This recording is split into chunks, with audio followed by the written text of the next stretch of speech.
Buenas noches, bienvenidos a una nueva emisión de Filmoteca. ¿Cómo le va, Peña? ¿Qué dice, Manes? Muy bien, muy contento, doblemente contento, porque seguimos con esta semana dedicada al cine dentro del cine y como dijimos ayer, vamos a abordar esta temática, digamos, de muchos ángulos diferentes, ¿no? Ayer vimos una película que era una película transformada en otra cosa por el doblaje. Hoy el tema es una película que en realidad nunca llegó a terminarse, ¿no? Sí, que es un tema frecuente en la historia del cine, pero por supuesto muy poco conocido, porque al no terminarse la película nadie se entera, salvo por los libros de historia, ¿no? Sí, o por cuando hacen de repente un documental reconstruyendo, porque lo que vamos a ver hoy no es el único caso. Como en este caso, sí. Lo que pasa es que en una época, sobre todo en la época del apogeo de los estudios, el material que se filmaba de una película que no se terminaba se destruía. Ahora no es tan común eso, en general la gente guarda las cosas. Pero en este caso se salvó de casualidad. De casualidad, nadie entiende bien cómo, pero el material fue encontrado por un señor que se llamaba Bill Duncalf, que decidió hacer con eso, se dio cuenta que tenía allí algo histórico. Y aproximadamente media hora había. Y decidió hacer, sí, la media hora está metida en la película que vamos a ver, y decidió hacer con eso este documental que vamos a ver hoy. La película no terminada se llama Yo Claudio, se iba a llamar Yo Claudio.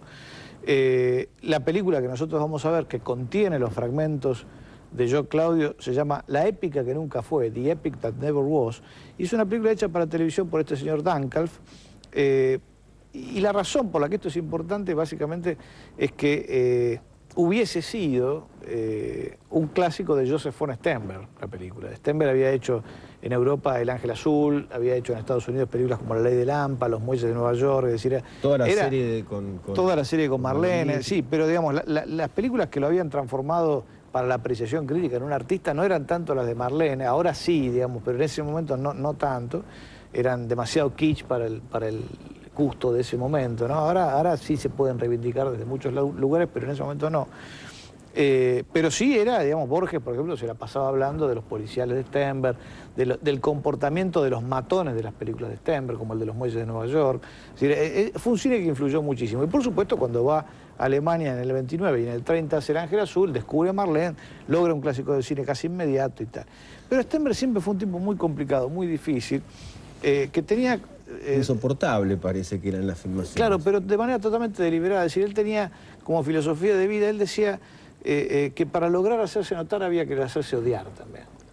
Y entonces transformó eso casi en una religión, hasta el extremo de que en las entrevistas se empecinaba en interpretar un personaje, ¿no?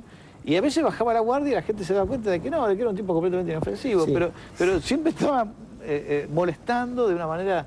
realmente tremenda la gente que trataba de hablar con él, ¿no? Aparentemente en el documental se ve eso. Aparentemente fue esta una de las razones por las cuales la película no llegó a terminarse, aunque no fue la única, ¿no? Hay que igualmente... No, él trabajó en varios proyectos frustrados. El más interesante para la historia del cine es algo que parece que sí, que está perdido definitivamente, que es una película que le produjo Chaplin.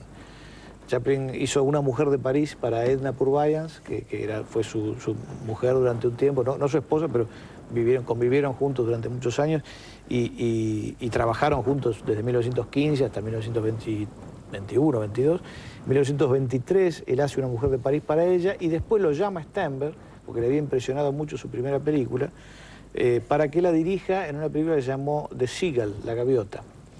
La película se hizo, se empezó, se terminó, se revisó completa.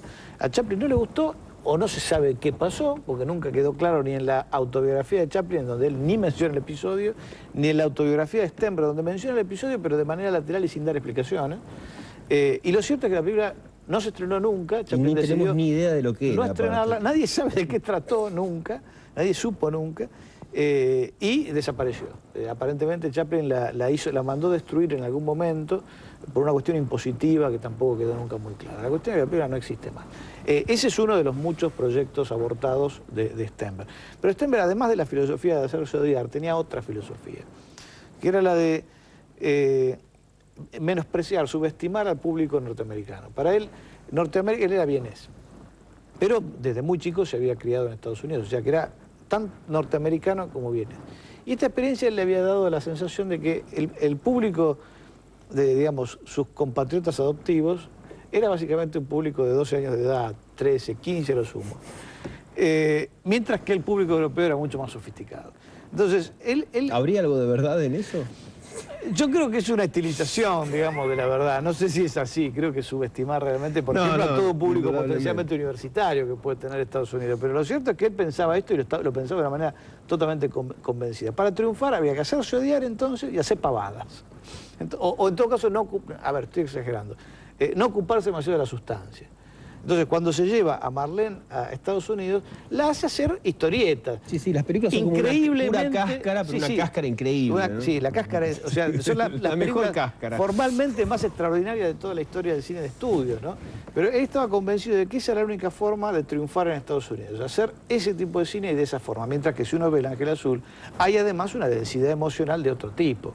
O sea, él no es que eso no lo manejaba, no lo quería manejar en Estados Unidos, pero sí en Europa. Con lo cual, Yo, Claudio, hubiese sido seguramente una película de un alcance extraordinario, porque aparte la novela tiene una ambición. Por lo que se ve, histórica. Por lo que se ve, la producción, hay que, bueno, nombrar a otras personas, ¿no? La producción era de Alexander Korda, que estaba en un gran momento, era como casi una competencia de Hollywood, ¿no? Sí. Se ve en la producción que es maravillosa, porque yo el documental no lo vi, el documental entero, pero sí vi el material que sobrevivió. Y lo que se ve es algo que uno dice podría haber sido algo maravilloso, ¿no?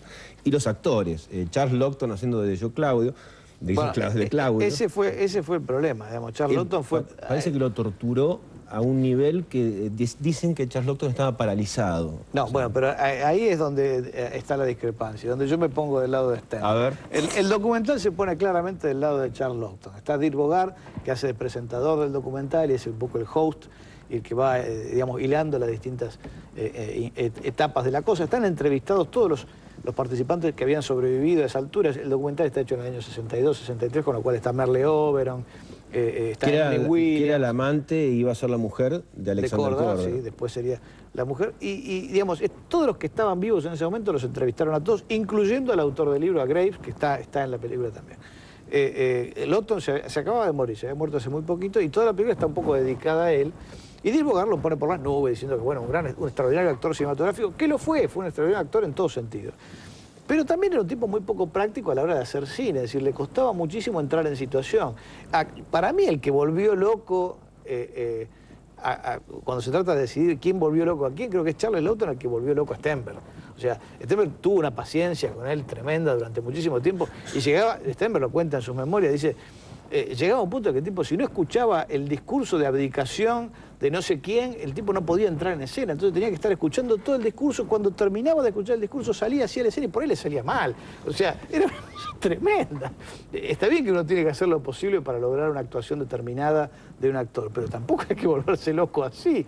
Bueno, y la sensación que da, incluso lo da los fragmentos que han quedado, que como no están compaginados, están los comienzos y los finales. Eso es una cosa interesante que uno no ve, ¿no? Porque por un lado se perdió la película, hay solamente 29 minutos, algo así, pero de repente uno ve una escena maravillosa con todo el armado, y de repente una claqueta que aparece. Exacto. Y eso es muy lindo ver cómo está funcionando la cocina. Está la cocina de la filmación allí. Y para mí resulta claro que es Laughton el que volvió loco a todo el mundo, porque no es solamente a Stenberg, sino a toda la gente que estaba laburando allí. Era imposible laburar. Yo lo que dije, lo dije no por el documental, que le digo no lo vi, sino por una autobiografía, una biografía sobre Laughton donde dicen eso de... No, y Korda entró en pánico, aparte, y vio que los costos empezaban a aumentar por el tiempo que este tipo les hacía perder, y entonces en un momento aprovechó que su mujer tuvo un accidente. Lo que tuvo que suspender la filmación fue un accidente. Y Korda dijo, listo, paramos todo, y yo voy. Claro, llamó a la compañía de seguros y se terminó, levantamos la carpa y a otra historia.